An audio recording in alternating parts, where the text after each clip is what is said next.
این آدم مسابقه‌داران مهنت میباشند با مقصد به نوسان و جوانان فهماندن وضع امروزه جهان امروزه پیشگیری شامل شدن جوانان به گروه‌های رادیکالی اسلامی اکستریمیسم و تروریسم احترام نمودن ارزش‌های ملی آنها به مکتب‌های ناحیه رفته با ختم کنندگان صحبت و واقعی‌ها گذرانده ایستادند.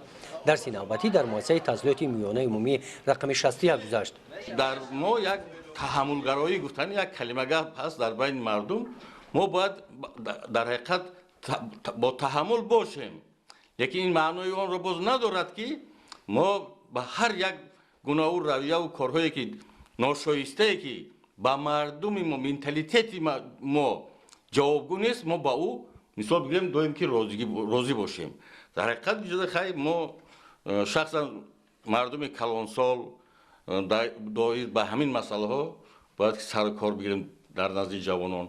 سابقه‌داران مهنت به خوانندگان درس گشاد تربیوی گذراننده طریق سوال و جواب در محافظه‌های تحمل پذیری پیشگیری شامل شوی جوانان به هر گونه حرکت و گروه‌های جنایت پیشه اکستریمیسم تروریسم صحبت می‌نمایند. در این درس قید کرده شد که بعضی از جوانان از گمراهی به هر گونه حرکت و گروه‌های اکستریمیستی همراه شدند و آنها می‌خواهند که عقیده‌های خود را به دیگران بار نمایند که این کاملا خطا است.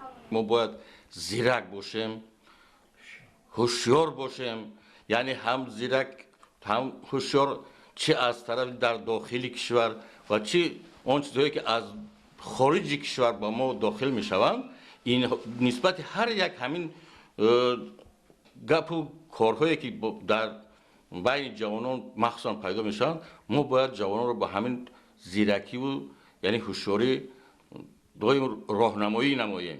در این درس سابقه‌داران قید بودند که تاجیکستان عضو جامعه جهانی است و با شرافت استقلالیت کشور جوانان به هر گونه کشورهای دنیا رفته ها دارند. در جهان جریان‌های گوناگون فعالیت می‌نمایند. تاکید کرده شد که این جریان‌ها خلاف اراده مردم ما میباشد. اسلام اصلا دوستی است. اسلام مناسبت بین آدم‌ها است. همدیگر فهمی است. یاری همدیگری است.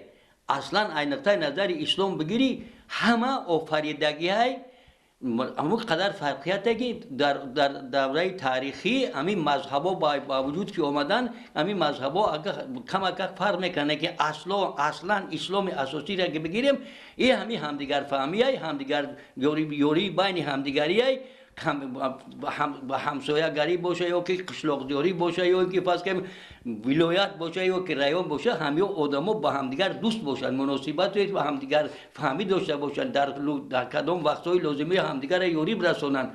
اسلام اصلا همیه او چه خیلی دیگر رویه با کدام رویه باور داره نداره این اسلام اینا دیگه کار نداره.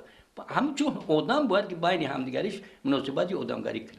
درس گشاد را رئیس شورای سابقه‌داران مهنت ناحیه واسه قربانعلی سفرov می‌گذراند. این درس 43م در 43 مؤسسه تحصیلات میانه عمومی ناحیه میباشد. قربانعلی سفرov اندیشه دارد که امروز فضای ایدئولوژی باید پرقوت باشد.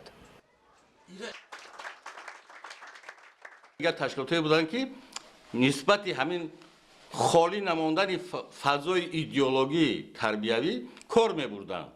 لیکن این تشکیلات نیست.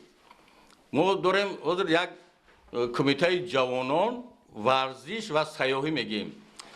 من 100% باور دارم که این کمیته قریب 99% فعالیت کاری خودشون به همون سپورت و ورزش و سیاحی بخشیدگی‌اند.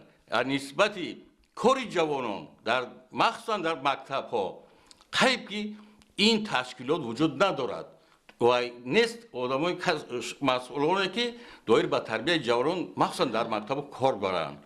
انا نتیجه همین می شود که یک چی بگن ساحه تربیت اساسی که کودک جوانان در مکتب تربیت می‌یابند از همین بی‌نصیب ماندن امروز.